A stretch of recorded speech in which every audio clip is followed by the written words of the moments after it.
Abra sua Bíblia comigo, por favor. João 17. Tendo Jesus falado estas coisas, levantou os olhos ao céu e disse: Pai, é chegada a hora. Glorifica teu Filho, para que o Filho te glorifique a ti. Assim como lhe conferiste autoridade sobre toda a carne, a fim de que ele conceda a vida eterna a todos os que lhe deste. E a vida eterna é esta: que te conheçam a ti, o único Deus verdadeiro, e a Jesus Cristo a quem enviaste. Eu te glorifiquei na terra, consumando a obra que me confiaste para fazer. E agora glorifica-me, ó Pai, contigo mesmo, com a glória que eu tive junto de ti antes que houvesse mundo. Manifestei o teu nome aos homens que me deste do mundo. Eram teus, tu nos confiaste, e eles têm guardado a tua palavra. Agora eles reconhecem que todas as coisas que me tens dado provêm de ti, porque eu lhes tenho transmitido as palavras que me deste, e eles as receberam, e verdadeiramente conheceram que saí de ti, e creram que tu me enviaste. É por eles que eu rogo, não rogo pelo mundo, mas por aqueles que me deste, porque são teus. Ora, todas as minhas coisas são tuas, e as tuas coisas são minhas, e neles eu sou glorificado. Já não estou no mundo, mas eles continuam no mundo, ao passo que eu vou para junto de ti. Pai Santo, guarda-os em teu nome que me deste, para que eles sejam um, assim como nós.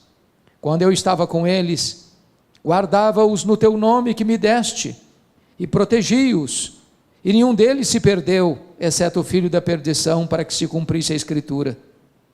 Mas agora vou para junto de ti, e isto falo no mundo, para que eles tenham o meu gozo completo em si mesmos. Eu lhes tenho dado a tua palavra, e o mundo os odiou, porque eles não são do mundo, como também eu não sou. Não peço que os tires do mundo, e sim que os guardes do mal. Eles não são do mundo, como também eu não sou. Santifica-os na verdade, a tua palavra é a verdade.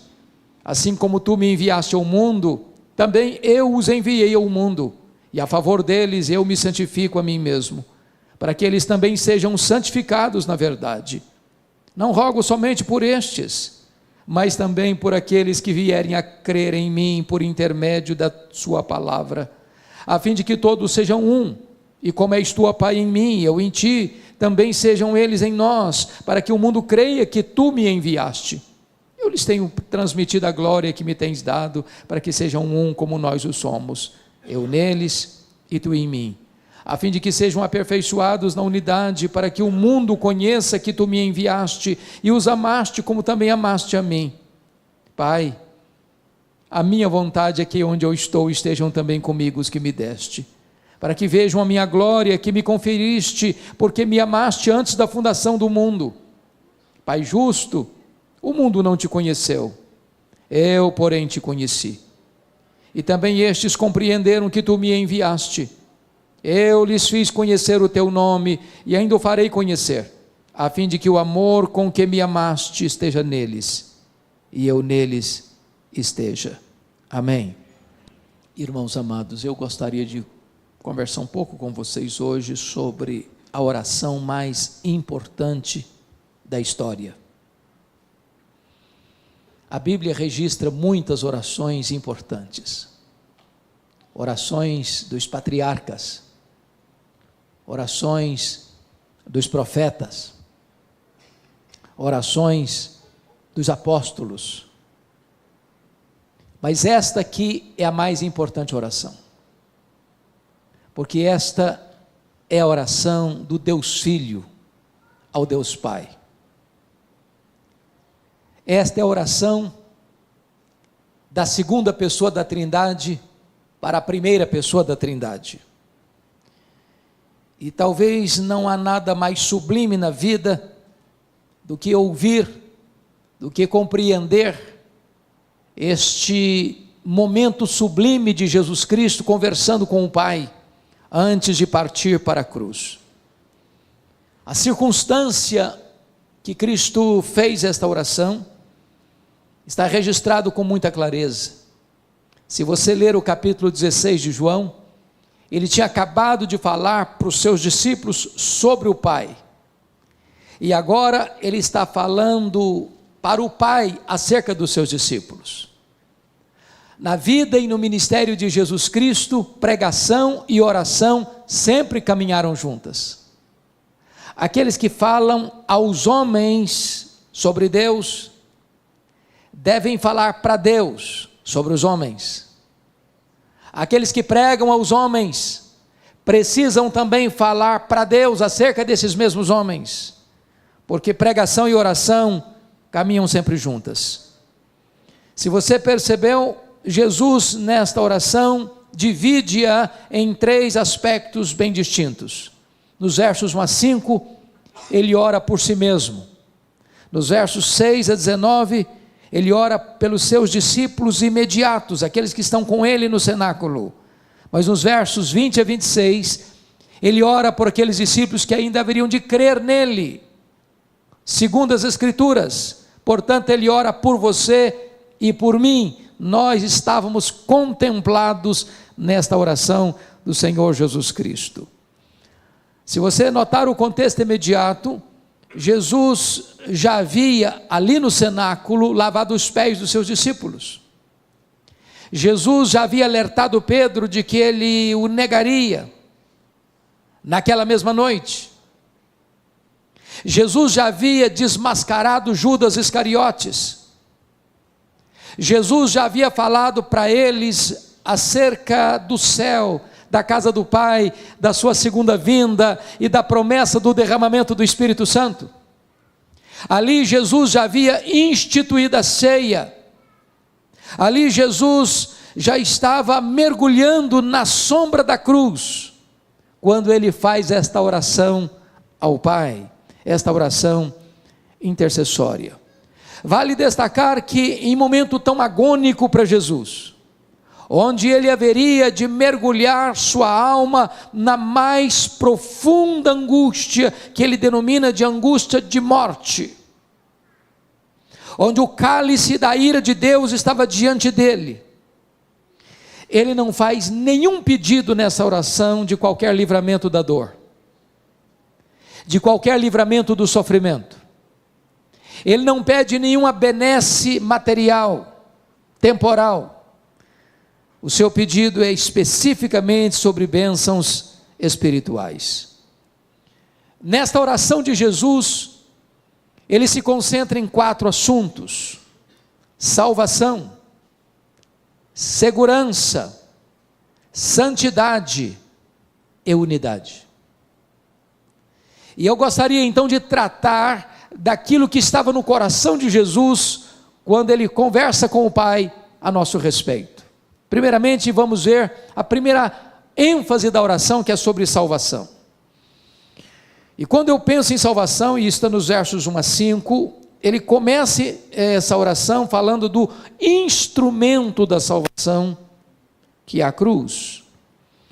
Vejam vocês no verso 1, tendo Jesus falado dessas coisas, levantou os olhos ao céu e disse: Pai, é chegada a hora, glorifica teu Filho, para que o Filho te glorifique a ti.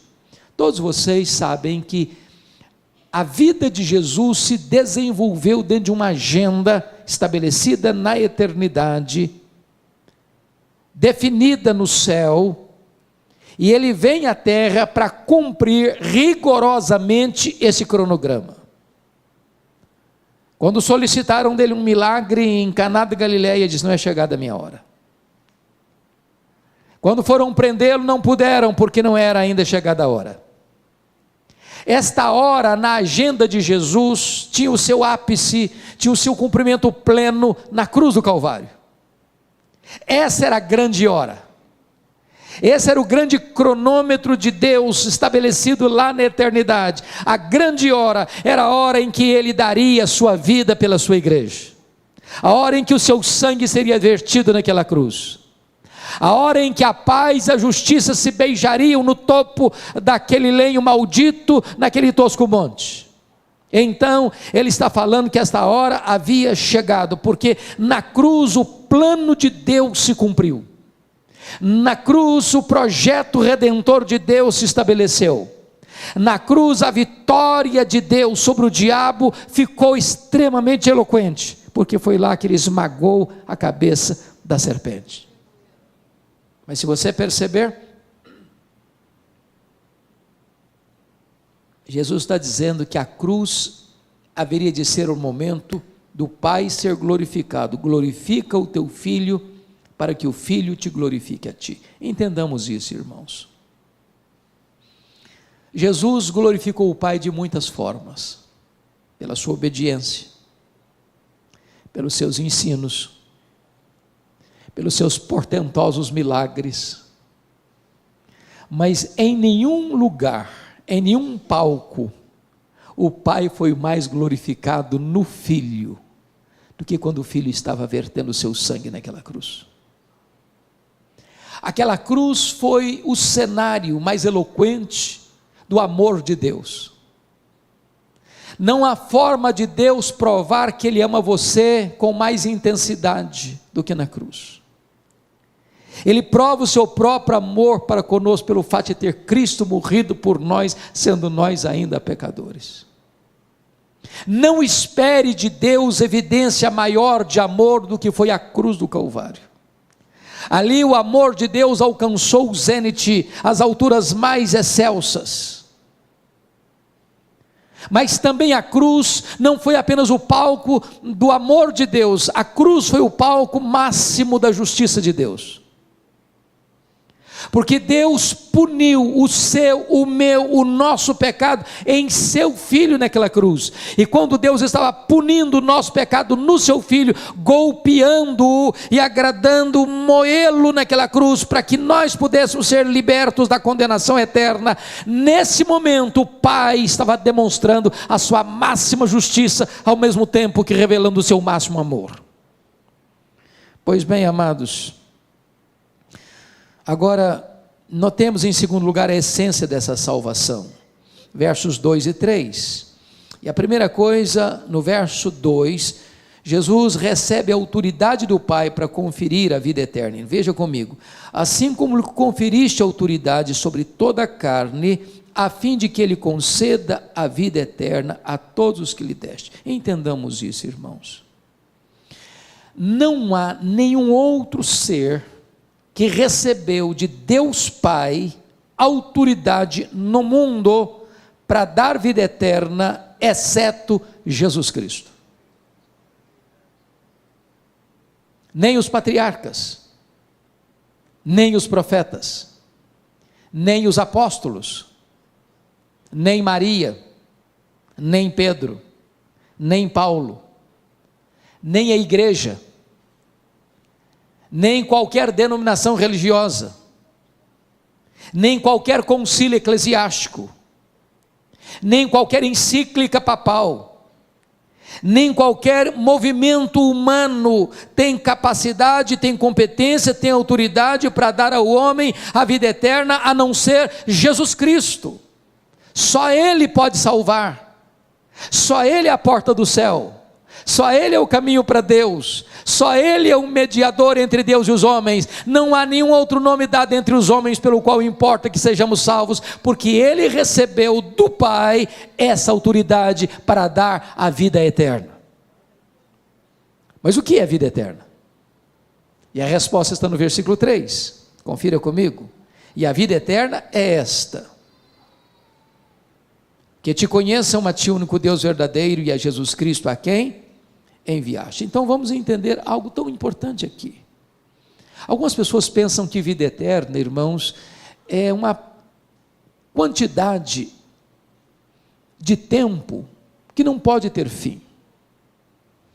E aí, quando algumas pessoas projetam isso, que vida eterna é apenas uma vida que nunca acaba, elas podem entrar até em desespero. Há poucos dias, um adolescente se aproximou de mim e disse assim: pastor, eu não quero ir para o céu não, eu tomei um susto. Disse, mas como assim? Me explica isso melhor. Ah, mas não quero mesmo. Falei, mas explica para mim, por favor. Porque a ideia de céu que eu tenho é que eu vou ficar sentada numa nuvem branca, tocando harpa, cantando. Eu não aguento essa vida inteira, não. Eu quero coisa nova para a minha vida. Tem muitas pessoas que pensam que o céu vai ser chato, monótono. E eu preciso dizer para você que vida eterna é um relacionamento pessoal e íntimo com Deus, onde você vai amá-lo, onde você vai fruí-lo, onde você vai glorificá-lo, onde você vai exaltá-lo, onde você vai servi-lo, e esse Deus é inesgotável em seu ser, e você vai conhecê-lo, e jamais haverá um tempo na eternidade onde você possa dizer, já conheço tudo, não tem mais nada para conhecer, agora eu preciso botar minha vida no piloto automático. Jamais isso vai acontecer. O céu é dinâmico. Então eu quero dizer uma coisa a você hoje, sabe o que você vai fazer no céu depois que você tiver 1 milhão de anos lá? Você vai conhecer a Deus. Sabe o que você vai continuar fazendo depois que você tiver 1 bilhão de anos lá no céu? Você vai continuar conhecendo a Deus. Esse conhecimento é a própria essência da vida eterna. Essa intimidade com Deus é a própria beleza, encanto e realidade da própria vida eterna. Então, notem comigo, em terceiro lugar, a consumação dessa salvação no versículo de número 4. Ele diz assim, eu te glorifiquei na terra, consumando a obra que me confiaste para fazer. Preste atenção na palavra consumando.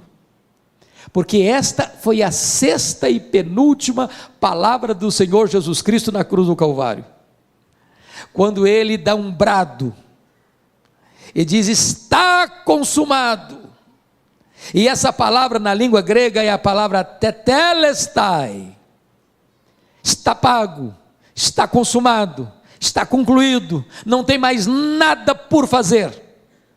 E essa palavra grega tetelestai, que é a mesma palavra consumado no grego, ela tem 3 significados.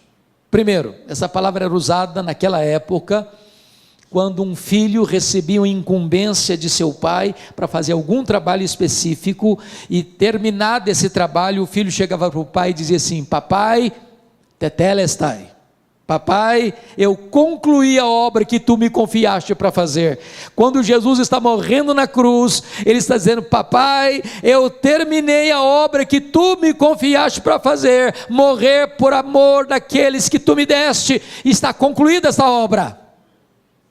Mas essa palavra tetelestai era usada num segundo sentido. Quando alguém ia pagar uma promissória num banco, quitando aquela dívida, ao pagar e saldar completamente a dívida, recebia então a promissória com um carimbo, tetelestai, está pago, está quites, não se deve mais nada. Eu quero dizer para você que crê no Senhor Jesus Cristo, que se você realmente crê nele, então a sua dívida foi quitada na cruz do Calvário. Então você está quites com a lei de Deus, então você está quites com a justiça de Deus, então já nenhuma condenação pesa mais sobre a sua vida, tetelestai. Mas essa palavra tetelestai tinha um terceiro significado no grego.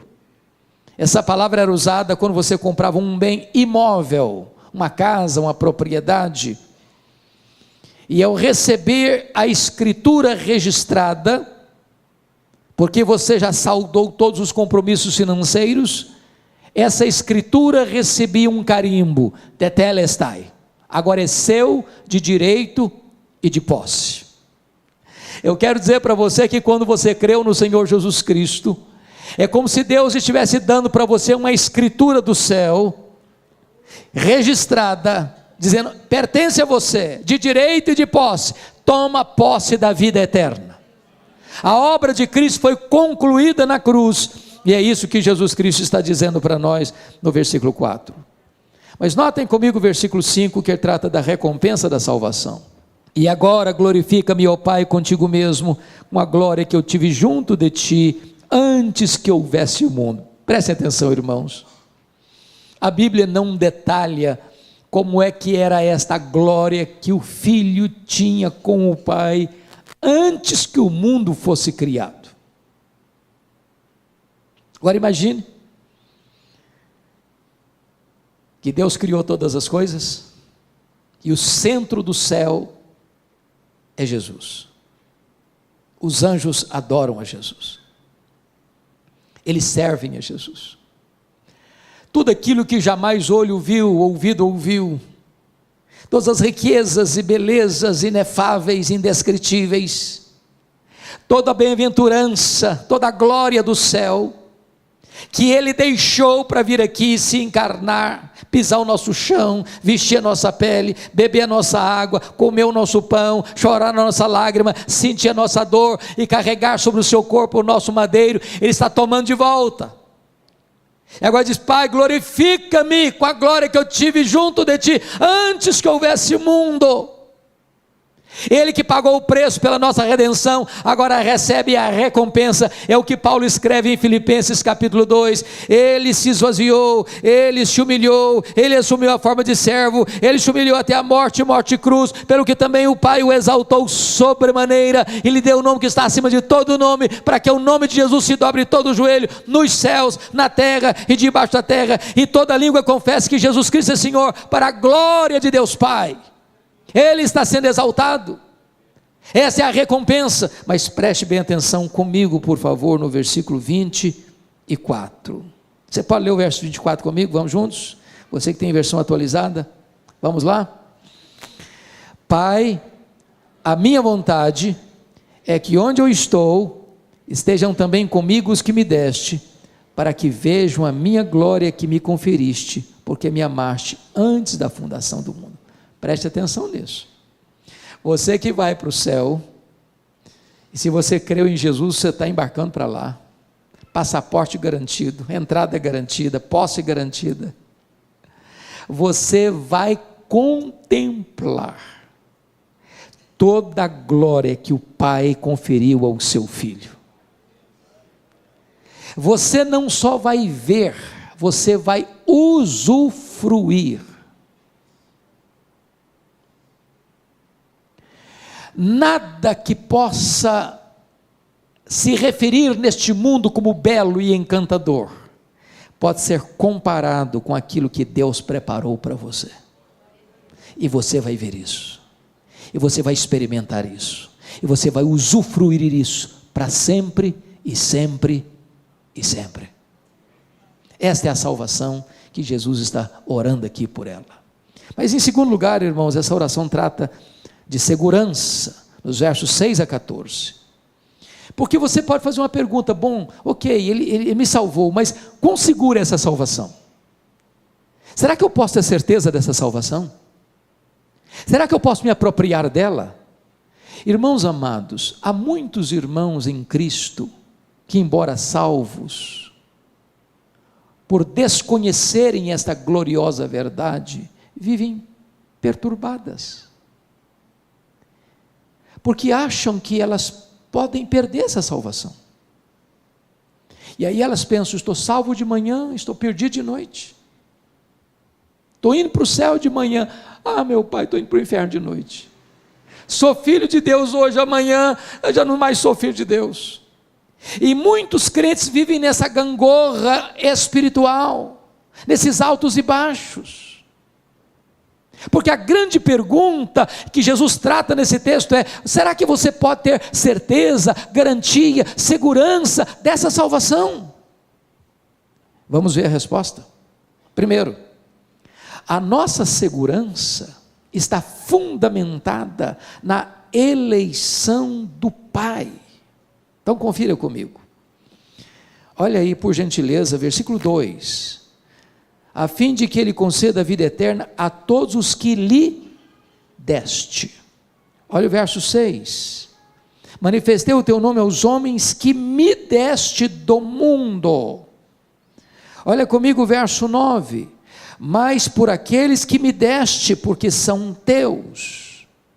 Olha o versículo 11, Pai Santo, guarda-os em teu nome que me deste. Olha o versículo de número 24. Pai, a minha vontade é que onde eu estou estejam também comigo os que me deste. Preste atenção nisso.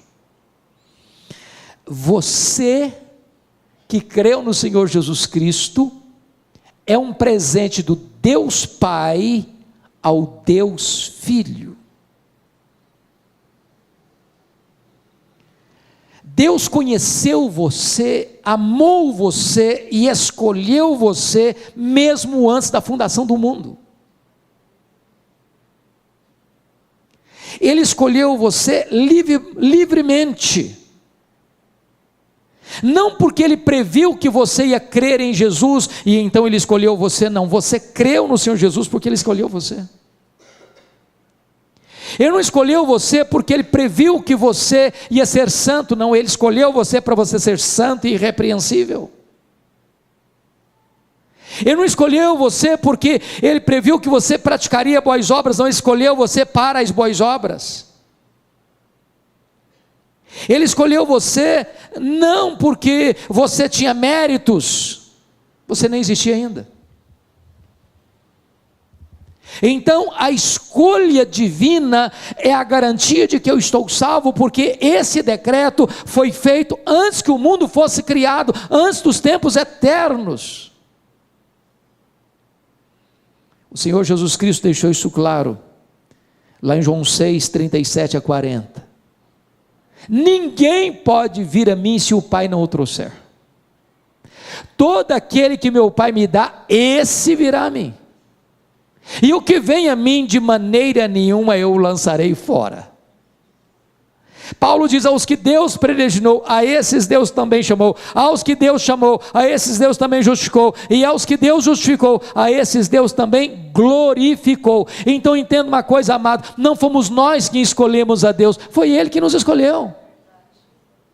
Não fomos nós quem passamos a amar a Deus primeiro, Ele nos amou primeiro. O nosso amor por Deus é o refluxo do fluxo do amor de Deus por nós.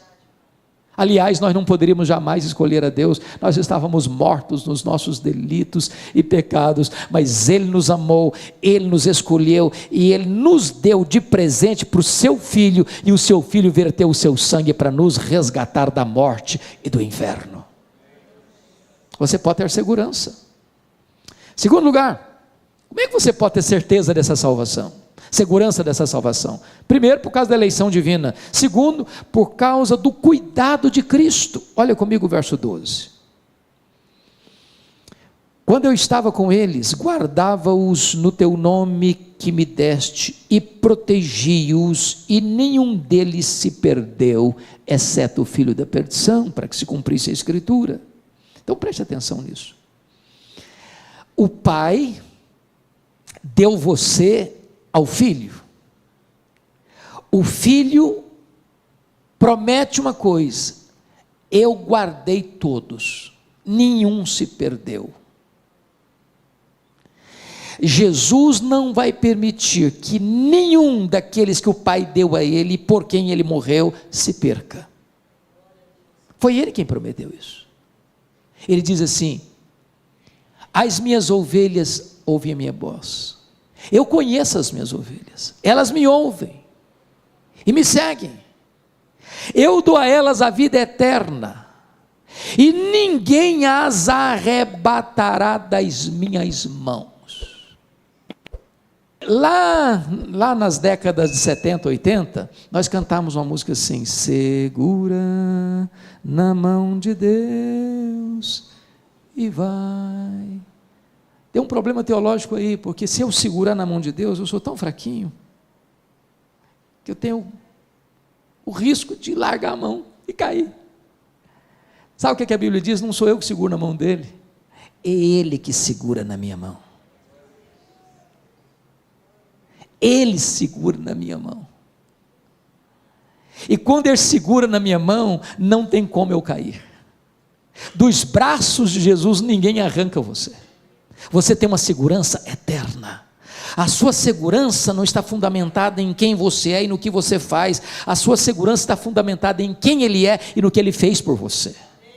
Ele é quem guarda você. É por isso que Paulo diz: nem a morte, nem a vida, nem anjos, nem principados, nem poderes, nem altura, nem profundidade, nem qualquer outra criatura poderá nos separar do amor de Deus que está em Cristo Jesus, nosso Senhor. Temos plena segurança e plena garantia.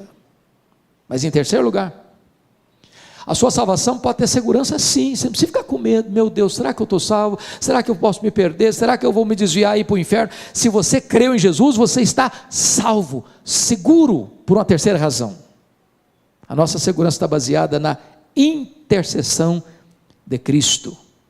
Veja comigo, por favor, versículo 9.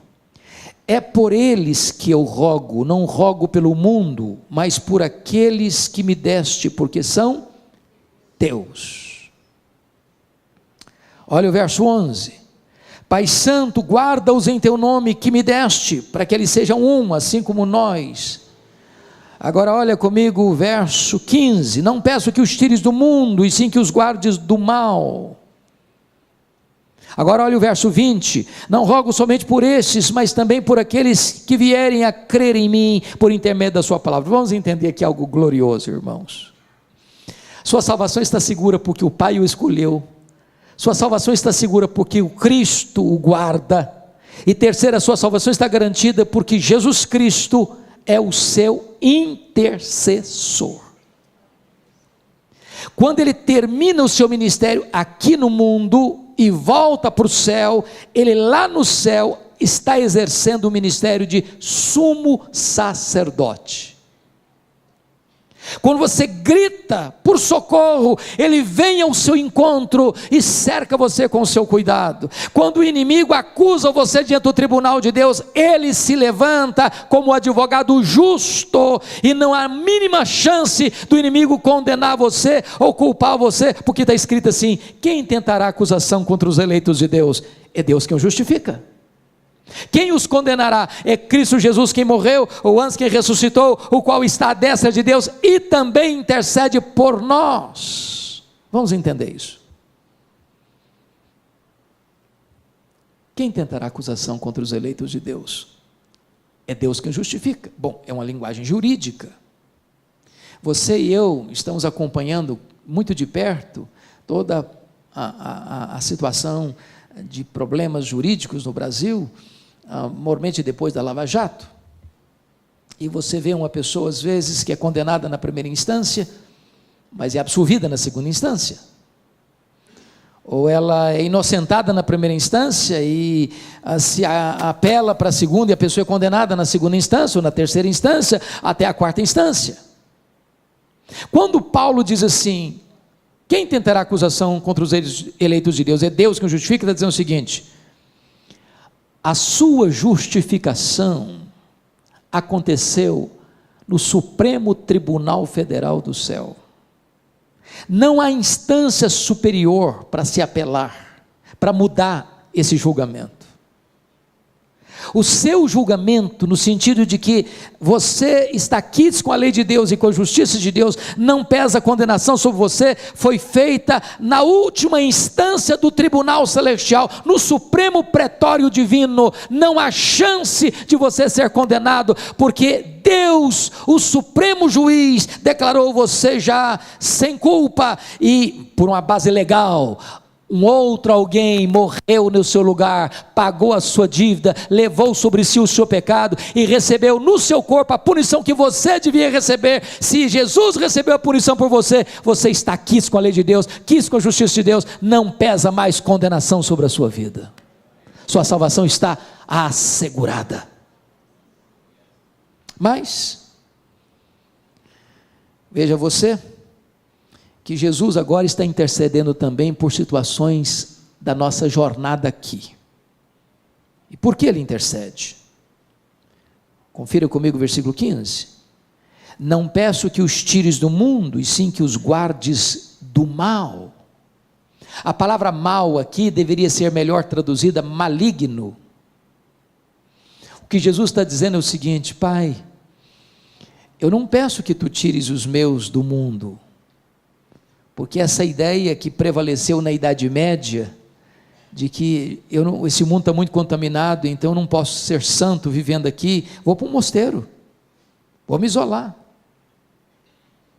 O grande problema é que quando uma pessoa se isola do mundo, ela leva o seu problema junto com ela, porque o problema não está fora, o problema está no coração. Mas mais, Jesus está dizendo o seguinte: livra-os do mal, livra-os do maligno. Sabe o que significa isso? Significa que aquele que nos salvou é o único capaz de nos sustentar dos ataques, das sutilezas, das armadilhas, dos laços do diabo, porque ele vive 24 horas por dia ao nosso derredor, tentando nos tragar, tentando nos devorar, tentando nos levar para uma região perigosa, para uma zona escorregadia, para um momento de fraqueza ou de uma autoconfiança. E o Jesus Cristo está orando: Pai, guarda-os do maligno, proteja-os do maligno, proteja-os do maligno. E você precisa entender uma coisa: é o Pai que protege você, é o Deus Todo-Poderoso que segura a sua mão, é Ele quem livra você, a sua alma da morte, seus olhos das lágrimas e seus pés da queda. Mas mais uma coisa, irmãos, agora vamos ver comigo o terceiro ponto dessa mensagem, que é santidade. Bom, então vamos entender o raciocínio. Está falando de salvação, e a salvação é segura, e você pode ter a segurança dela. Mas enquanto você caminha aqui, como é que você deve caminhar como um salvo? Como é que você prova que você é uma pessoa salva? Só basta bater no peito: eu estou salvo, está resolvido o assunto? Ah, eu sou membro da igreja presbiteriana de Vila Operária, então estou salvo. É isso? Ah, eu tenho minha Bíblia, eu leio a minha Bíblia. É isso? Qual é a evidência que você é uma pessoa salva? Que provas você pode dar que você é uma pessoa salva? Então vamos ver isso, irmãos. Vamos ver isso. Entendamos uma coisa: a nossa entrada no céu é exclusivamente pela graça e não pelas obras.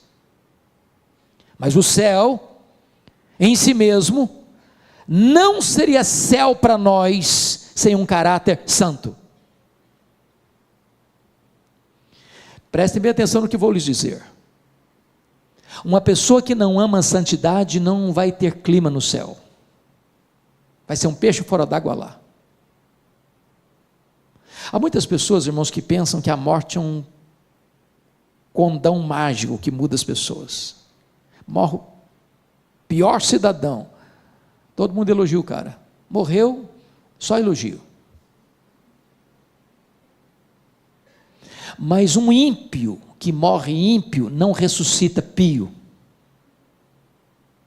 Morreu pagão, não ressuscita um cristão. Morreu um perverso, não ressuscita um santo. Então, se você é uma pessoa salva, isso precisa ser demonstrado. E de que maneira? De que maneira nós somos santificados? Primeiro, nós somos santificados pela palavra. Vamos lá no versículo 17 comigo? 17 e 17, está escrito assim: santifica-os na verdade, a tua palavra é a verdade. Agora vamos entender, irmãos, algo sublime aqui. Você quer ser santo, irmão? Você tem que ler Bíblia. Eu não sei quanto a vocês, eu penso, estou convencido disso, que nós vivemos na geração mais empolgante da história. Eu sou animadíssimo com a nossa geração. Irmãos, nenhuma geração viu o que nós estamos vendo. Nós dobramos um milênio, nós dobramos um século, e nós somos a única geração da história da humanidade que tem conhecimento e experiência da comunicação sem fronteiras. Que coisa fantástica! Quando eu fiz seminário, nos idos de 78 a 81, meu livro texto de teologia não tinha em língua portuguesa. Hoje, as melhores e maiores obras de teologia, todas da história da igreja, já estão em português. Hoje você vai numa livraria, tem Bíblia para criança, tem Bíblia para junior, tem Bíblia para adolescente, tem Bíblia para jovem, tem Bíblia para casal, tem livro para velho, tem Bíblia para casar, tem livro para descasar, tem livro para empresário, tem livro para empregado, tem livro para desempregado, tem Bíblia para qualquer jeito que você quiser. Mas você chega na igreja e diz assim: meus irmãos, vamos abrir a Bíblia lá em Miqueias, e o povo começa a ler lá em Gênesis, para ver onde estão Miqueias, não sabe onde estão Miqueias. Nós somos uma geração Coca-Cola, shopping center e a geração analfabeta da Bíblia. E se você quer ser santo, você precisa mergulhar na Bíblia. Santifica-os na palavra ou na verdade, a tua palavra é a verdade. Segundo lugar, irmãos, como é que você pode ser santo? Você pode ser santo na medida em que você compreende de maneira sensata o seu relacionamento com o mundo. Mas vamos entender o que é mundo, porque muita gente pensa que mundo é não cortar o cabelo, é não usar batom, mulher não usar brinco, usar adereços, não ir na praia, não jogar futebol, não assistir um jogo de futebol. Tem muita gente que pensa que mundo é isso. Mundo, irmãos, não é físico, mundo não é tangível, mundo é um sistema, mundo é uma cosmovisão, mundo é um conjunto de valores contrário aos princípios absolutos da palavra de Deus. Você liga a sua televisão e você vai ver lá um filme, uma telenovela, ou uma reportagem, ou isso ou aquilo outro, você vai perceber que muitas vezes aquilo vem num viés contrário aos parâmetros e aos princípios de Deus. Isso é mundo. Como é que você vive com isso? Então preste atenção. Primeiro, versículo de número 16, confira comigo. Eles não são do mundo, como também eu não sou. Bom, é chocante eu afirmar isso para você, mas você não é do mundo. E eu não estou dizendo que você é um ET.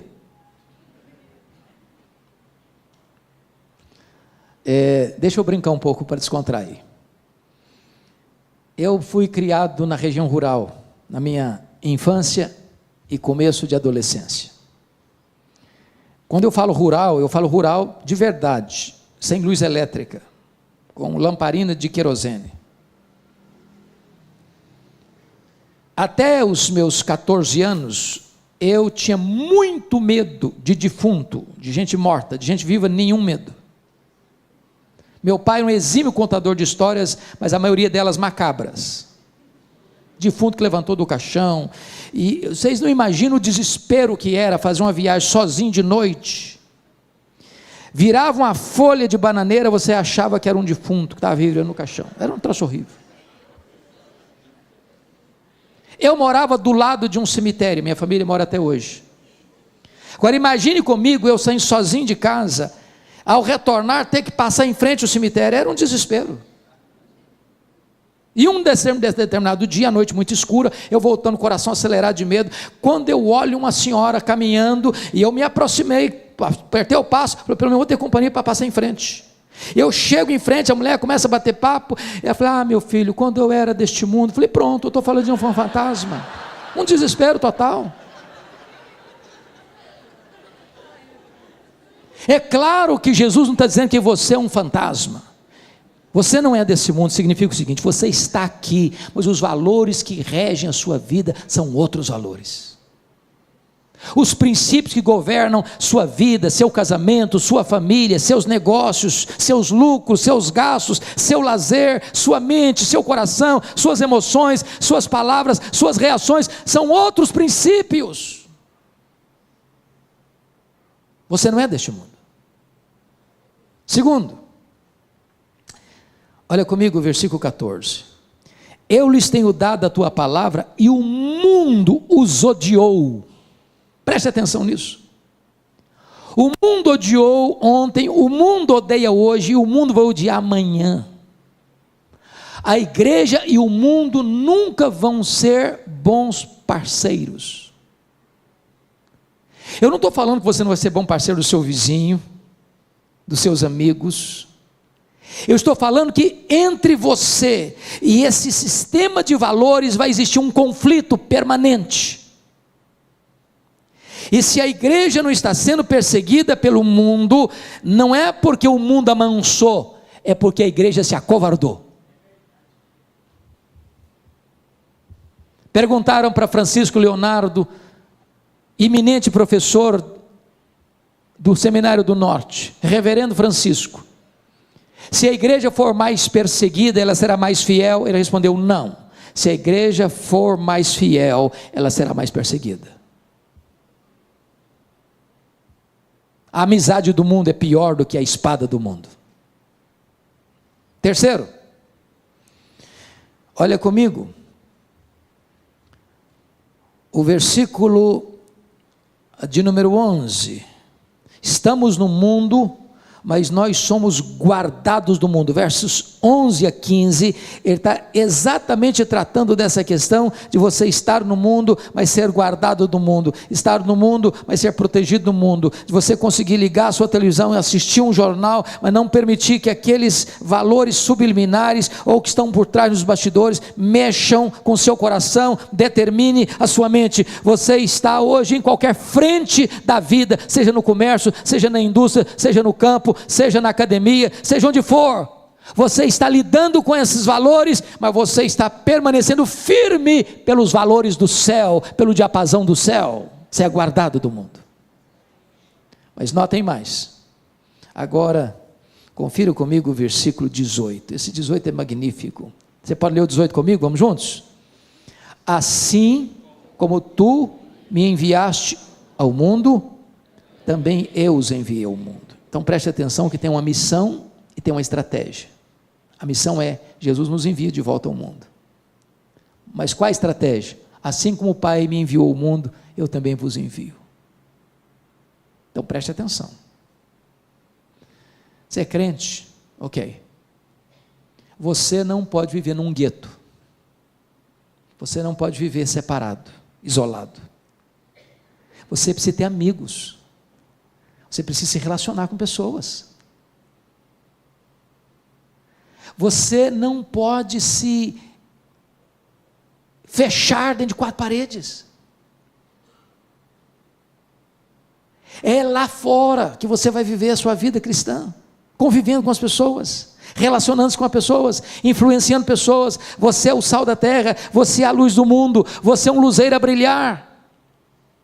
É lá que você vai marcar a sua influência, nos seus relacionamentos, nos seus contatos, sendo uma bênção, sendo um bom vizinho, sendo um bom marido, sendo uma boa mulher, sendo uma boa esposa, sendo um bom filho, sendo um bom pai, sendo uma boa mãe, sendo um bom empregado, sendo um bom patrão, sendo um bom comerciante, sendo um bom amigo. E enquanto você se relaciona, você é luzeiro de Deus a brilhar onde você está. Mas vamos fechar, vamos concluir, irmãos, com o último assunto. Falamos de salvação, falamos de segurança, falamos de santidade. Último ponto, unidade. A pergunta agora é, bom, se Deus nos salvou, e se nós temos segurança dessa salvação, e se nós devemos viver em santidade, como é que eu me relaciono com os outros irmãos que são crentes como eu? Então vamos olhar isso. Unidade. Versos 21 a 26. Primeiramente, o que não é unidade? Tem muita gente que pensa que unidade é, vamos tirar as placas das igrejas. Tem placa demais, tem igreja demais, tem denominação demais, isso está complicando demais. Então vamos fazer o seguinte, vamos juntar todo mundo numa placa só. Não é isso que Jesus está falando. Ele não está falando de uma unidade organizacional. Segundo, Jesus não está falando aqui de ecumenismo. O que é ecumenismo? Ecumenismo significa, não vamos falar de doutrina, doutrina divide, vamos falar de amor, não importa o que você creia, vamos estar juntos. Não, a Bíblia proíbe isso. Não tem unidade fora da verdade. Bom, então o que é esta unidade? Amados irmãos, vamos ver. Unidade significa o seguinte, se você está em Cristo, não importa a igreja que você frequenta, você é meu irmão. Agora convenhamos, é muito triste, quando hoje ainda se percebe muitos segmentos religiosos, batendo cabeça, brigando uns com os outros, ferindo uns aos outros, numa briga doméstica, onde as próprias ovelhas estão se ferindo, tirando aquilo que nós chamamos da unidade. Nós não criamos a unidade já existe, nós preservamos a unidade no vínculo do Espírito. Mas por que nós devemos buscar a unidade da igreja? Primeiro, porque Jesus pediu isso ao Pai. Olha comigo versículo 21 e 22. A fim de que todos sejam um, e como és tu, ó Pai, e tu em mim, também sejam eles em nós, para que o mundo creia que tu me enviaste. Bom, se Jesus pediu ao Pai que você e eu sejamos um, eu não posso laborar contra esse projeto de Jesus, contra a vontade de Jesus.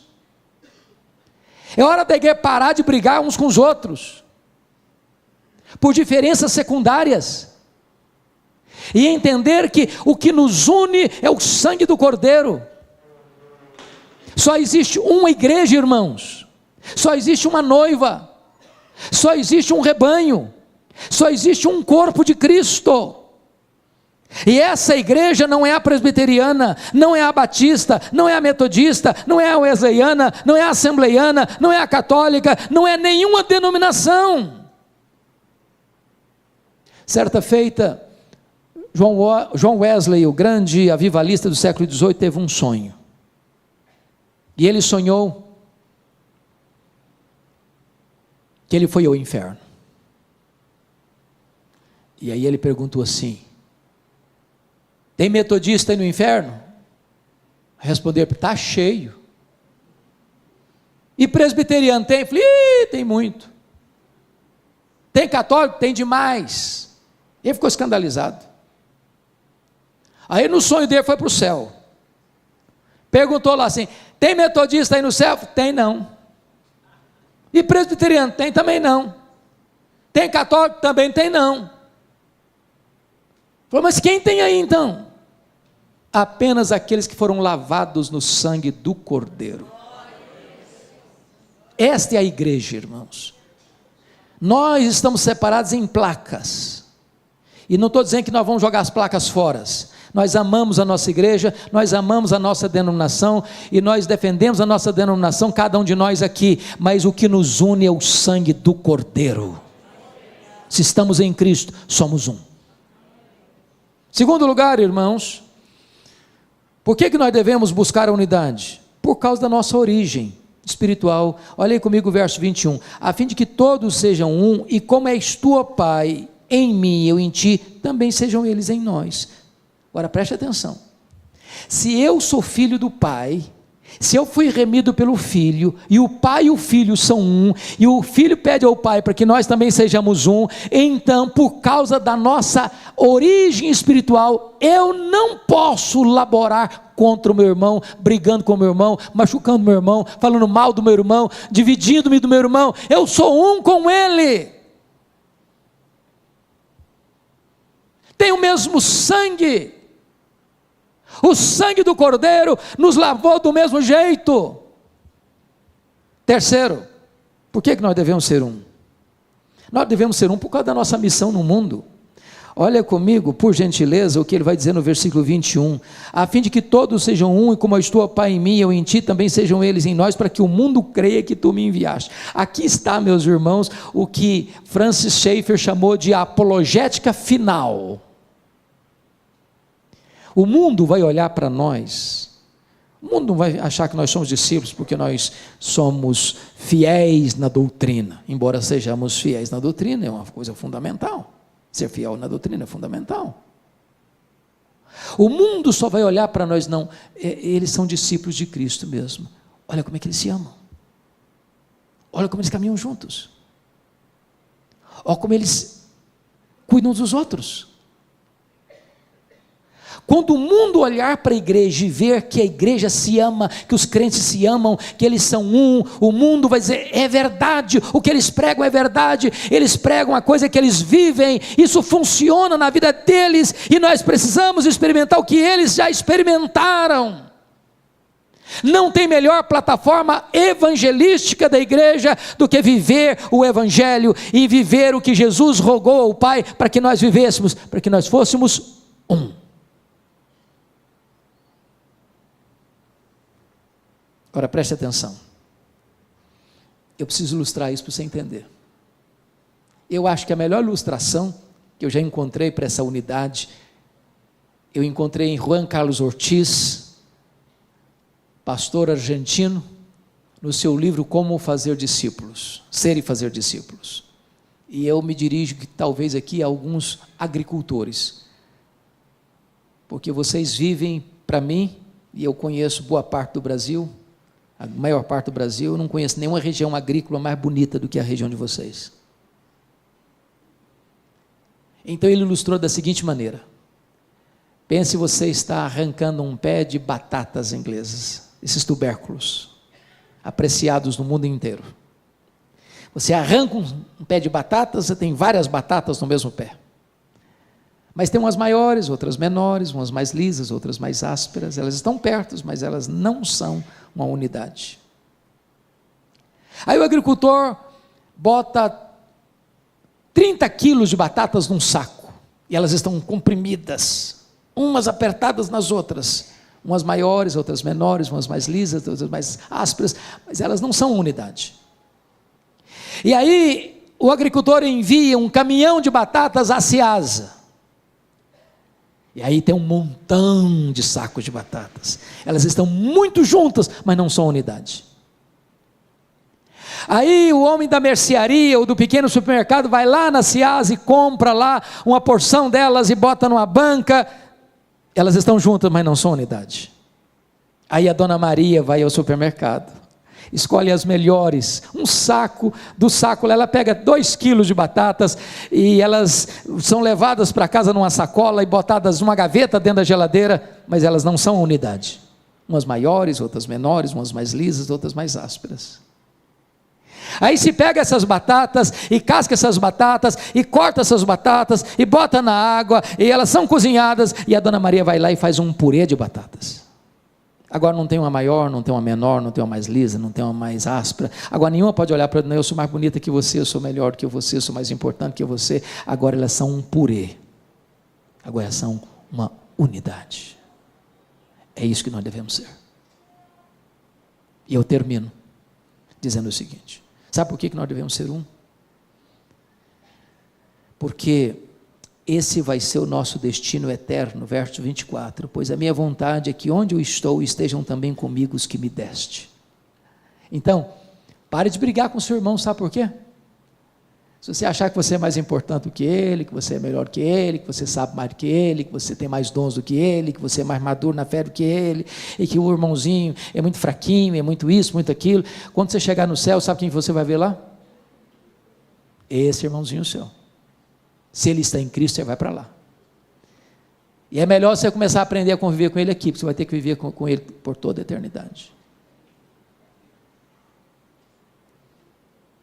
Eu espero em Deus que a oração do Deus Filho ao Deus Pai encoraje a cada um aqui nesta noite a entendermos que a nossa salvação foi realizada por Ele na cruz, que essa salvação é garantida pelo próprio Deus, você não precisa ter medo, e que se você é uma pessoa salva, você evidencia isso através de uma vida de santidade, e nós que fomos alcançados pela graça, somos um, e assim devemos viver aqui, porque assim viveremos para sempre, e sempre, e sempre.